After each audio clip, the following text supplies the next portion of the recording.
Surau adalah lambang kesakralan yang mencerminkan sikap religius, sopan santun, serta kepatuhan generasi muda kepada Allah yang Maha Kuasa. Bahkan bisa dikatakan, perkembangan anak-anak suku Minangkabau ditentukan dari berapa banyak waktu yang mereka habiskan di surau. Bagi orang Minangkabau pada masa lalu, surau tidak hanya digunakan untuk sholat dan belajar mengaji saja, tetapi juga berfungsi sebagai tempat belajar bela diri silat bagi anak nagari berbagai suku. Bahkan dari surau banyak lahir generasi muda Minang yang sukses sebagai pemimpin. Jika seorang anak lebih banyak berada di warung tanpa pernah belajar mengaji di surau, maka orang menyebut mereka parewa. Sebaliknya, jika waktu yang dihabiskan oleh seorang lebih banyak di surau, maka orang itu disebut orang sia atau pakiah. Oleh karena itu, dari aspek mental keagamaan, bagi masyarakat tradisional Minang, terutama kaum pria, fungsi surau jauh lebih penting dalam membentuk karakter mereka di kemudian harinya. Bagi orang Minang pada masa lalu, peran surau selain untuk memperoleh informasi keagamaan, juga sebagai ajang bersosialisasi sesama anak negari. Bahkan sejak umur 6 tahun, anak laki-laki di Minangkabau telah akrab dengan lingkungan surau.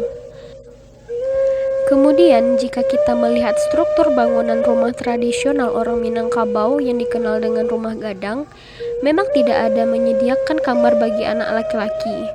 Bahkan setelah berumur 6 tahun, anak laki-laki di Minangkabau seperti terusir dari rumah induk mereka. Dan hanya pada waktu siang hari mereka boleh bertempat di rumah guna untuk membantu keperluan sehari-hari.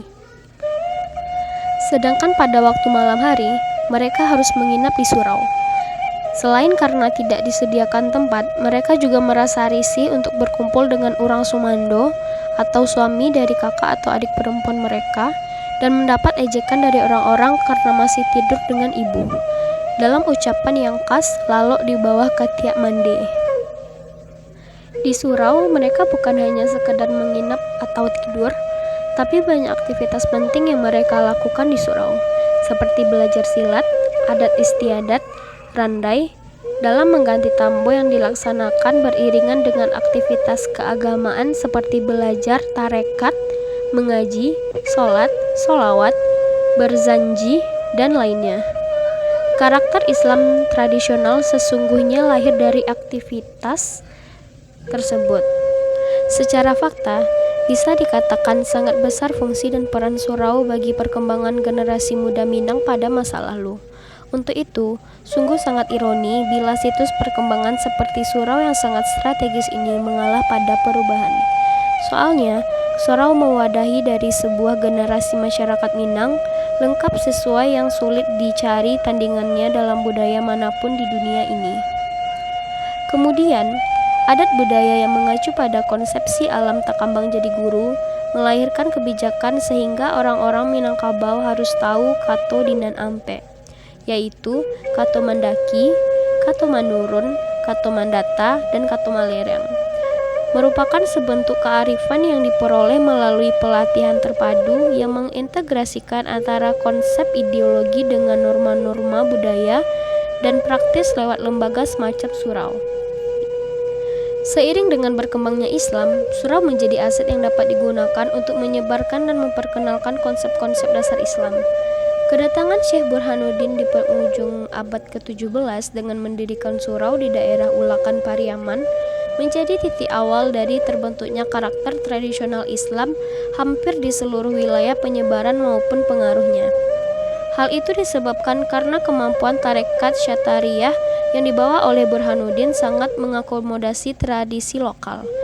Aspek-aspek tasawuf yang dikandung dalam ajaran ini, sebagaimana halnya dengan pengamalan-pengamalan awal Islamisasi di daerah Nusantara, memudahkan diterimanya Islam karena memiliki kesamaan-kesamaan dengan ajaran Hindu-Buddha yang telah lebih dahulu dipraktekkan. Bahkan, kedekatan emosional masyarakat Minangkabau dengan surau menjadi faktor kunci pemahaman tradisional di ranah Minang dan buah dari sebuah interaksi antara dua budaya yang saling berdialog. Sudut pandang kelompok modern terhadap surau tradisional melepaskan ikatan budaya yang telah terjalin sedemikian lama, memunculkan bentuk-bentuk Islam tradisi yang mapan di wilayah Minangkabau. Kini sudah saatnya mengambil keputusan dan pembaut peraturan daerah untuk duduk semeja lagi bagaimana cara mengembalikan budaya atau kebiasaan orang Minangkabau membangunnya dengan sistem surau. Caranya bisa saja para nenek mama dan cerdik pandai yang disukung oleh pemerintah daerah. Apa yang lebih serius mengembalikan sistem pendidikan generasi muda Minangkabau dengan roh dari surau. Demikian fitur singkat tentang pola pendidikan surau di Minangkabau pada masa lalu yang sangat kaya akan nilai-nilai pembentukan generasi muda yang tangguh dan berkarakter.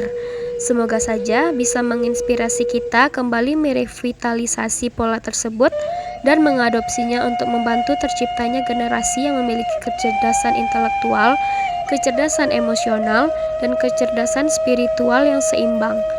Sekian dari saya, sampai jumpa.